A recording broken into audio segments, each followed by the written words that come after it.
Okay, it is Thursday, January 8th, July 28th. July 28th. My eyes are terrible this morning. 2022, Got that right. Richland County Commissioners are now in session. Daryl Banks, Cliff Mears, Stacy Craw, Laurel and Hardy online, Al and Carl are on the test. Adam Gove, our county engineer, Andrew Keller. Technically, Gove, you're not on our list first, so you could just be patient real quick here. We go in order for the media because we know Carl and Al aren't smart enough to jump back and forth. So motion to certify the record of proceedings for July 26, 2022. So moved. Commissioner Barrow, Yes. Commissioner Mears, Commissioner Banks, Yes. Motion to approve requisitions. So moved. Second. Commissioner Barrow, Yes. Commissioner Mears, Yes. Commissioner Banks, Yes. Motion to approve month-end transfers and appropriations. Second. Commissioner Barrow, Commissioner Mears. Yes. Commissioner Banks, Yes. All right, now we get into the Adam Gove portion of this morning's meeting. Adam is here to talk about entering into agreements with ODOT.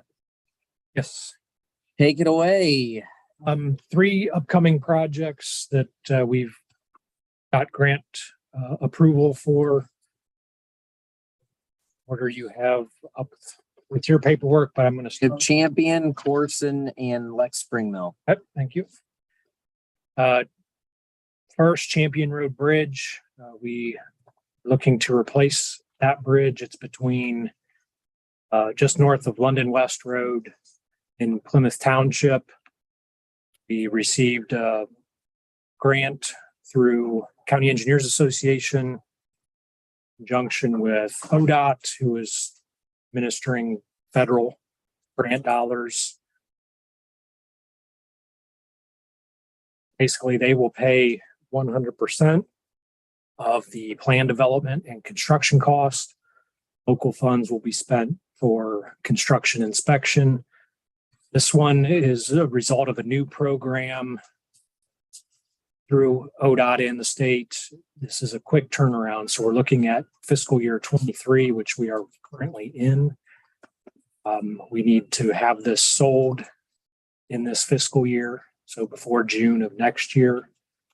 And therefore, we are going to utilize the design build project on this. So we will let a contract for a design build contract. So hopefully this will be built possibly late 23, but more likely 24. No roundabout before the bridge or anything. No.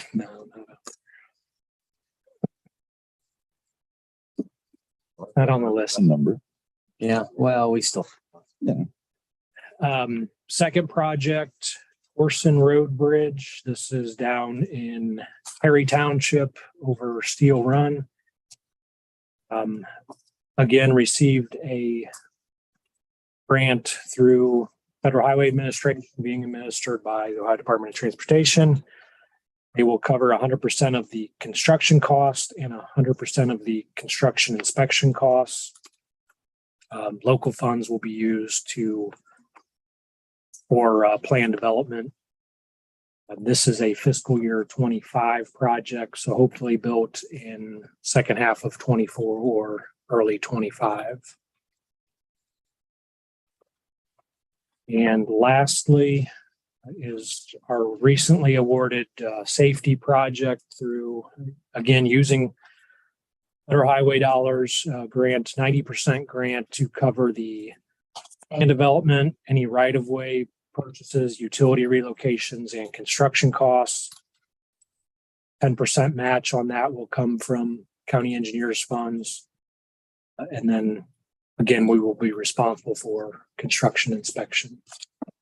Are you adding a lane each direction? This is not going to add a lane. This will be widening the shoulders, making paved shoulders to kind of match what's just south of that area, what we improved back in the early 2000s. Mr. Gove loves doing construction on Lex, Ontario, Lexington Spring Mill, and Lexington Avenue. All roads the Barrows travel frequently. So, let's see. I believe there's a light out there coming up soon, right? Monday. Yeah. So again, You know what he'd complain about if you didn't do them. I think he specifically targets those areas just to. That is our probably our most traveled road. Yeah, sure. Keep it shape. So how much wider? I believe we're adding 6-foot paved boulders and then additional 2 feet. So in Each direction? 8 feet on each side of the road. Yes. Significant. Yes. Yeah, it's a big project. Yeah, We'll run from, I said, from Home Road up to Marion. Yeah. long stretch. On the other two projects, in Bridge, Person Road, you have an estimate for what local funds are involved in that? Yes. So Champion Road, currently our estimate is we'll need about 60,000 in local funds. Total project cost right now is 660,000. That's a very preliminary estimate. And then Corson Road, about 150 to 155,000 local funds. This is a larger bridge. Current project is about 870,000. Could be a use of the 900,000 in revenue loss that we approved. Just throwing it out there. That is one of our options to start using those towards our local match. Yes. I still have it on my spreadsheet, but I sure we haven't approved anything yet, and that irks me. I don't like to jump into those programs where we don't know a lot about it yet. So The I program. think we're getting there. Huh? You need local, ARPA. you need local matching funds. I know. You- We are. Told the man, don't fix like Spring Mill. And now, All right, any questions there from the media? Yeah, I got a couple. The third hey, Al, calm down. Hey, I The, thought I'd try first. Oh, you know what? I'm gonna let Al go because it does take him 10 minutes to hit his button. So go ahead, Al. Were you taking lessons from Tony I and meanness? hope so. No, probably I'm asking the same question at Carl. The Lex Spring or the Lexington Road thing. What was the cost on that? Our current estimate is 1.6 million. We have 1.35 million in federal grant money currently. Okay. That's all I had on that. Go ahead. Well, that was one of the questions, Al. Thank you for that. What is the you had mentioned a time frame for the first two projects, I believe, but I did not hear one for the third one on Lexington Spring Mill. That is currently scheduled for fiscal year 25, most likely calendar year 25. Because it is a larger project, we will probably need to acquire some right of way to do that widening. So we're a couple years out on that yet. That's code for it'll start in 2025 and end in 2095. Yeah. Well, while you're looking at that one, what is the, you said you had 1.35 million in federal grant money, estimate 1.6 for the project. So what are you looking at in local funding in that one? Sure. There's, like I said, a 10% match for that grant money. And then we also are responsible for the construction inspection costs. So At what might- 100% of the construction inspection costs at this time. So what would that total cost be? 250,000. You take Right. 1.6 minus 1.35. Yeah, well, it is way early on a Thursday for me to be doing math, and it's always better if an engineer tells me such things. Did I hear something about a stoplight coming in somewhere? No, there's a construction on Lexington Avenue and that starts on Monday. Yeah, so there'll be a press release going out today. We'll be reducing Lex Spring Mill down to one lane during, It's Lexington Avenue, not Lex Spring Mill, right? no, Lex Spring Mill, Who has the construction on Lexington Avenue? That by Gorman. the state. So there's both constructions on Lexington's? This is a one day. Gotta come across. Helping the township. They're doing some work on Home Road. We're making some improvements to the match in point between Home and Lex Spring Mill with the pavement. So Adam, you want to take a moment to remind Tony when road construction season is? I said that to my wife. We had that conversation. After she reminded you when road No, construction. I reminded season is. her. You can let the minutes reflect that. All right, that's what I had, guys. Well, after that rousing math exhibition by the members of the media here, obviously they didn't win any science fair contests. I'll ask for a motion to approve all three. Second. Yes. Commissioner Mears, Yes. Commissioner Banks, Yes. Okay. Motion to approve utility permit for Columbia Gas to do work on Windsor Road. Second. Rivera, Yes. Commissioner Mears, Commissioner Banks, Yes. Okay, next up, we have requests for use of our front lawn for the annual Veterans Silent Watch. This is a good cause. Ask for motion to do so, So move. Second. and that's on September 17th, by the way. Commissioner Rivera, Yes. Commissioner Mears, Yes. Banks, Yes. Okay, not surprising here. There's a request for a change order. As we know, things always go up and change orders usually go in the wrong direction. So we have a request for a third change order for the Dayspring paving project. And that's for additional pavement removal and replacement of an additional manhole casting that they discovered. And it's for $4,250. For the record, that increases the total cost of the contract sum by 8.1%. So we're still within 10%. I'll make a motion to approve. Second. Commissioner Rivera, Yes. Commissioner Mears, Commissioner Banks, Yes.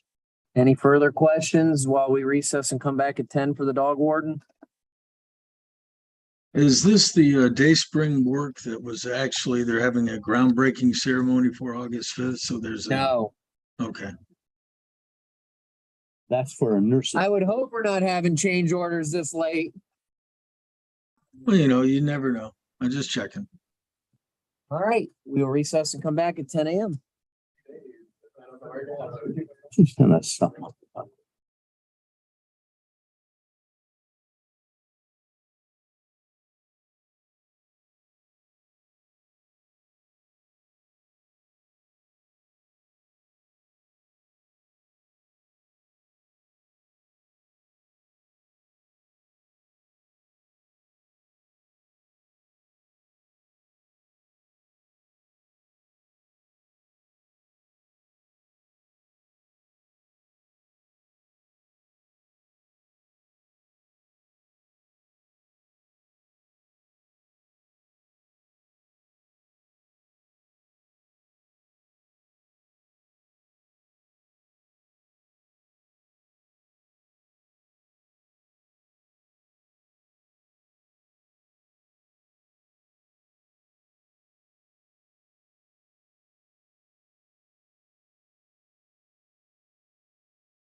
All right, it is 10 a.m.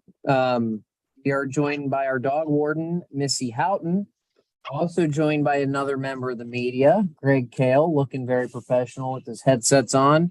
We're gonna need some help from the media, wink, wink, out there, because Missy has some big August announcements. But before we get to that, Missy had made a prior request for some kennel changes out there. If you recall, which I'm sure Al and Carl don't because they're old and forgetful, that we take in a substantially larger amount of large dogs in our kennels. And so we had kennels out there reserved for small dogs that were not used or vacant, while we were running perilously, we'll use that word, low on large kennels for the large dogs. So Missy had come with a request and we said, okay, because this would be a request outside your budget. We'd like a little more information. We'd like to see some diagrams of the kennel. By the way, that was very nice. Shoreline was very impressive. Not that I can really follow the engineering dimensions, But it's, but I could follow the gist. yes, So Missy did that quite well. Many pages of how it would look. And so we are here now that we've all had an opportunity to view that, to make a decision. But Missy, why don't you take it away first? okay, so I contacted a few different kennel companies and I decided to go with Shoreline. The original quote that they gave me for just the kennels would have been a little over $35,000. When the sales rep came out, we looked at the existing drain system because we're planning on putting these kennels on top of the existing masonry that's already there. The drain system that we have is galvanized steel, and he recommended replacing all of that with stainless steel, simply for the fact that if it rusts out, which we've had that happen in our larger dog wing, some of the drains have rusted out, then you would have to take all the kennels off to replace it. It'd be really difficult to get in there and replace the sections. I talked to Josh and asked his opinion on it. He said that he would definitely recommend going with the stainless steel just because the urine will rust out the galvanized steel over time.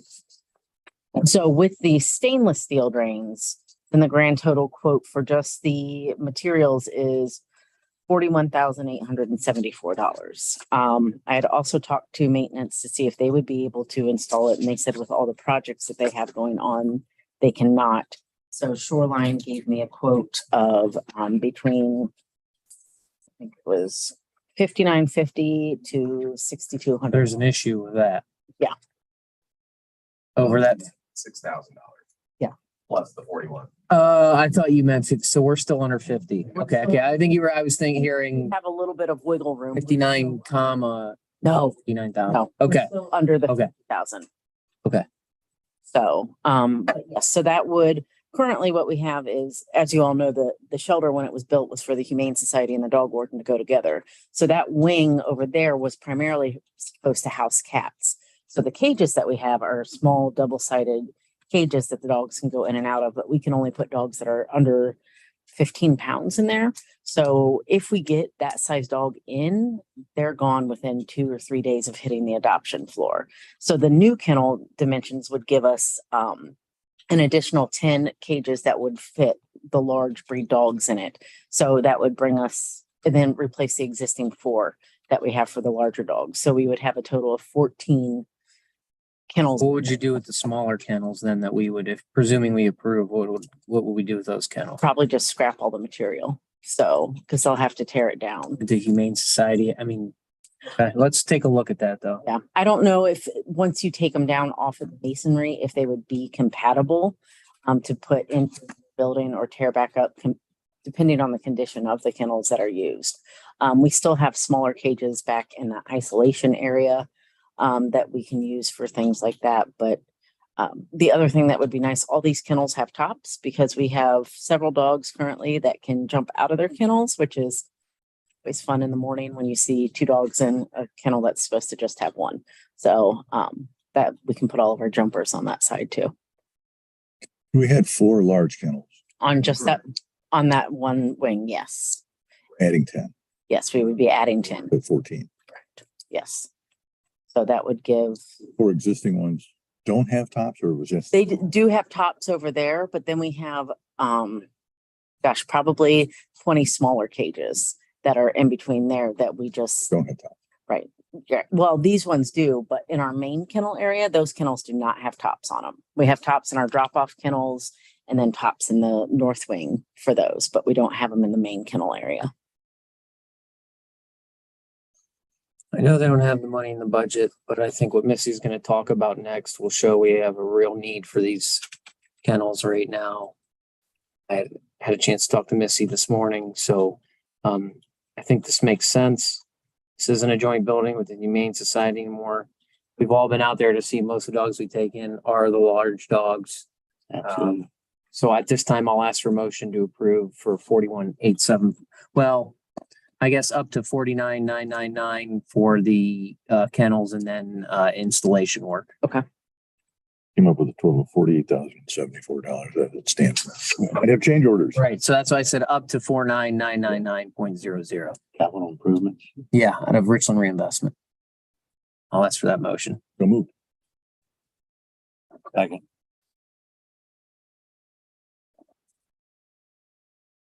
Commissioner Barrow, Yes. Commissioner Mears. Yes. Commissioner Banks. Yes. All right. So what a perfect segue. We need kennels because we're taking in a lot of large dogs. And so Missy would like to update that. Her and her staff have gotten together and have tried to come up with creative means to try to get some of our dogs adopted or returned to their owners. Because we are at very high numbers right now. We have 78. So Missy, we might be able to just do it now, or I want her to at least get the topics out there and then go Sure. from there. So what we were thinking, we had our big summer adoption bash last weekend. But what we wanted to do, because we're still maintaining that close to 80 number of dogs, is in August, we want to have after hours events every single Tuesday. But the other thing is we had asked what the biggest current was to adoption or why we were so high in numbers. And the biggest thing that we heard was it's too expensive to come get my dog out right now. So what I would like to do for the month of August, I would like to reduce the adoption fees to $150, but I would also like to half the impound fees. Currently, we charge $30 a day and then $10 for each an additional day. So just for the month of August, I would like to half that. And then I would also like to do for senior citizens and veterans an adoption fee of $125. Ongoing, I am planning to look at joining Pets for Patriots, which covers the adoption fee for veterans. I just joined the Best Friends Network, which allows us to work with other shelters to send dogs out. It also provides funding through their various media platforms and things like that. And they fund nonprofits and municipals, which it's difficult for the municipal shelters to get funding. Most of that goes to the 501c3. So we can get funding from them. And I'm also going to look at a spay and neuter grant through the Ohio license plate sales to see if we can get some of that in. But our biggest hope is if we reduce these impound fees, people will come and get their dogs. And then if we reduce the adoption fees, I think $199 is still a very reasonable adoption fee.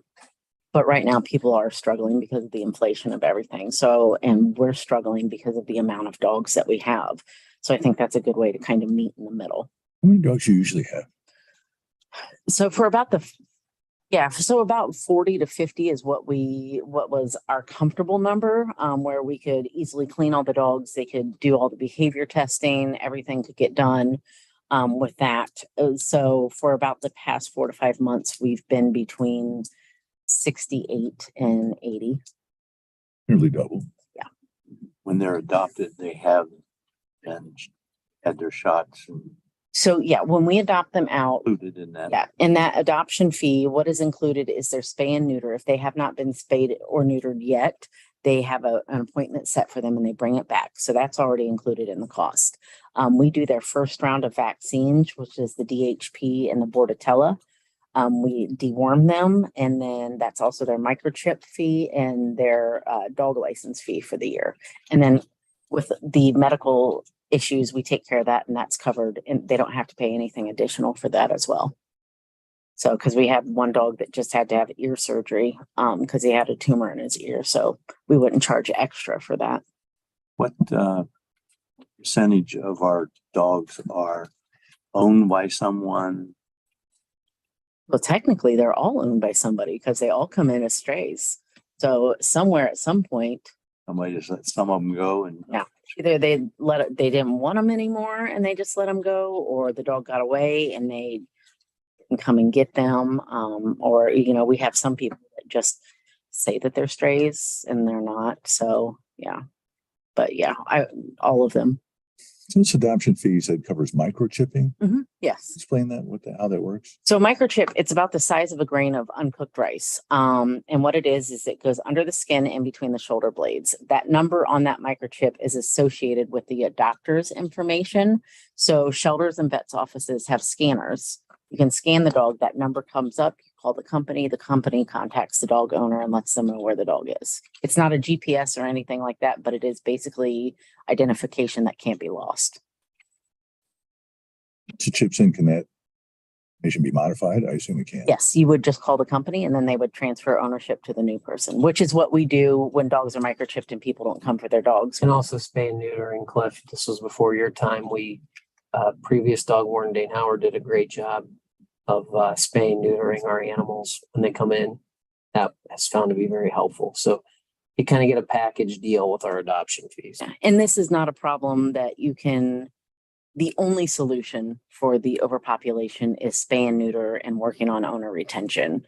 So especially because we've made such huge progress in being a no-kill shelter for about 7 years now, you don't want to backtrack and lose all of that. So, Missy, we can probably just go through the motions now. So why don't we go through those? What's the first motion you would like us to do? To reduce the adoption fee from August 1st to August 31st to $150, an adoption fee of $125 for senior citizens and veterans. First motion. I'll ask for that motion. So moved. Second. Commissioner Barrow, Yes. Commissioner Mears, Yes. Commissioner Banks, Yes.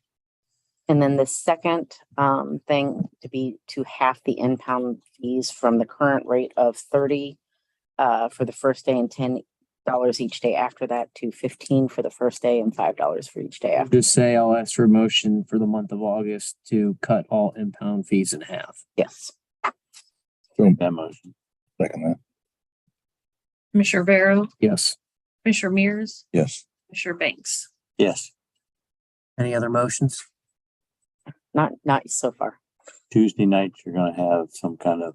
Have an after hours. We have one every first Tuesday of the month, where the volunteers come out and the volunteers basically ask the people interested in adopting what they're looking for. And then they bring out the dogs that match the qualities that the people are looking for. So we're going to add 3 additional Tuesdays and have it every single Tuesday in August. So the volunteers, the staff I stay, but the staff can go home if they want to. They don't have to stay. And then the volunteers come in and they run all the dogs back and forth. Questions from Curly, Larry, and Mo? Yeah, while I wait for Al to hit his button, just a couple here, Missy. First question I got is I'm just wondering, because I'm thinking about, this is how the Richland source can help. Do you have a list of adoptable dogs that is in an exportable spreadsheet? Yes, I could look into that. I believe our pet finder will export data to various things, so we can send all of that stuff to you. Convert it to- Okay. Mhm. Well, something I might do, and this has nothing to do with the story I'm going to write about this. I might have Jay Allred get in touch with you, because if you've got that exportable spreadsheet, there may be some things he and others can talk to you about that might help get that information out in a way that would make it easier for readers or users to look at it and check and examine, depending upon what information you got in there. But I'll have Jay get in touch with you. Perfect, yeah. He's Jay's the brain of the Excel operation of Richland Source and Idea Works. Brother, I don't know anything about Excel other than I I mean, don't know how to use it, so. I thought you might say Yoder. I mean, Allred might convert it to the old Microsoft Works or whatever it was. Nah, that knockoff that I hate. Dude, Heard of that 30 years. he does- Oh, yeah. he's forgotten more about Excel spreadsheets than you'll know, Tony, so just calm down. Real quick, Missy, let me back up. The impound fees that are gonna be cut in half in the month of August, those are normally 30 and then 15 each day after? Correct. Now, we do the charges for when we vaccinate the dog will still stay the same, simply because we can't waive that because we need to vaccinate every dog on intake to prevent the spread of viruses in the shelter. So that's Right. $15 if we vaccinate. Okay, and that's gonna be reduced to 15 for the first day, and how much each day after? 5, And that's simply during the month of August. correct. Okay, and your Tuesday night after hours events, what are the hours of those? So for the first Tuesday, it will be 4:30 to 7:30. The following Tuesdays, it will be 4:30 to 6:30. And do people need to call in advance, or can they just show up and say, hey, I'm looking for a dog? And Yep, just show up and tell us what you're looking for and we'll match a dog with you. how many, when you've got kind of double the amount of dogs that's your comfortable number, how much space do you have? Are you having to double up dogs and kennels at this point, or how are you making room for all these? So if dogs come in together, we leave them together. We've taken one of our isolation wings and turned it into an overflow adoption wing. We've had to pull out crates to put dogs in. We have a rolling bank of cages that we've put dogs in. So we're just kind of finding little nooks and crannies that we can put them in so we can still maintain that separation in our quarantine and adoption. She's like MacGyver. I like to find stuff to put MacGyver. them. Guy down Belleville got that good garage. You can take some down there. I know. Right. And back on the larger kennels that the commissioners approved, when will you be able to get those installed in? So they're going to have to, I'll have to find out how long it'll take for them to make the order and then ship it out. But usually they say it takes a 4 to 6 week lead time. And you had said something about the smaller dogs seem to get adopted quicker. Is there a time frame, kind of general difference between a 13-pound Chihuahua and a 50-pound Rottweiler in terms of how long they actually stay with you before they get adopted? Is there a comparison there? Well, a 50-pound Rottweiler would probably be a puppy, so that would probably Okay, yeah. still go quick. But the smaller dogs, they probably are on the adoption floor maybe for 3 days before they get adopted. And we've had dogs, we just adopted out a dog that had been there for almost a full year. We just adopted her out on Wednesday, I think. So Tuesday. And how big a dog was she? She was a smaller pit bull type. But that is the bulk of what we have too. Yeah. All right, and let's see. Are you going to be out at your office later today? Maybe come out, get pictures of things to kind of show to people. I am actually leaving at noon today, but I will be there tomorrow. Okay. Well, I will. Someone's could be out. We'll have others. Yeah, Chelsea, our office manager, will be out there, Carl. We want to, if we can get this out sooner rather than later. Chelsea, Yeah. I mean, we can get you squared away. Yeah, I'll tell you what, when we get done with this meeting today and I send Jay an email, I'll probably just head out your way then. Sure, that works. Okay. That's all I had. I'll probably swing by to get some pictures too. But you mentioned the majority of your dogs are a pit or some type of a mix. At one point in time, I believe the city of Mansfield had like an ordinance that they were not allowed. Mhm. Pits are not allowed in the city. Is that still something for? That was ruled unconstitutional. Okay. So pits are allowed in Mansfield City. It is not a breed ban anymore. It's based on the behavior of the dog. So they're designated nuisance, dangerous, or vicious based on the damage that they cause. And I guess just with regards, since that's the majority of the dogs that you have, do you think there's maybe some public education or things that need to be about that particular breed? Like if it's a vicious dog, We don't adopt them out. Dogs with known bite histories of unprovoked bites, we don't adopt out. And we don't adopt out anything that's been designated a vicious dog. As far as education about the breed, there's a reason why most of the people that work in rescue have pit bull mixed type dogs.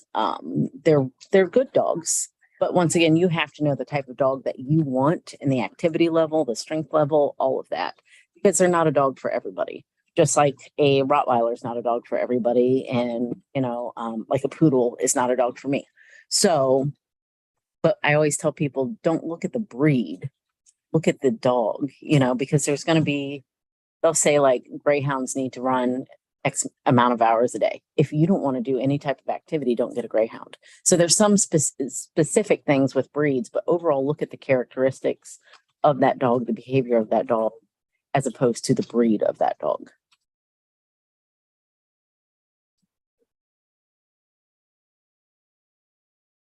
Al?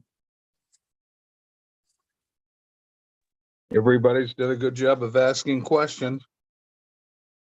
Well, all right, everyone. Missy, good job. Thank you for your hard work. Seeing no further business, we will adjourn at 10:21. Well, on Raz. I know.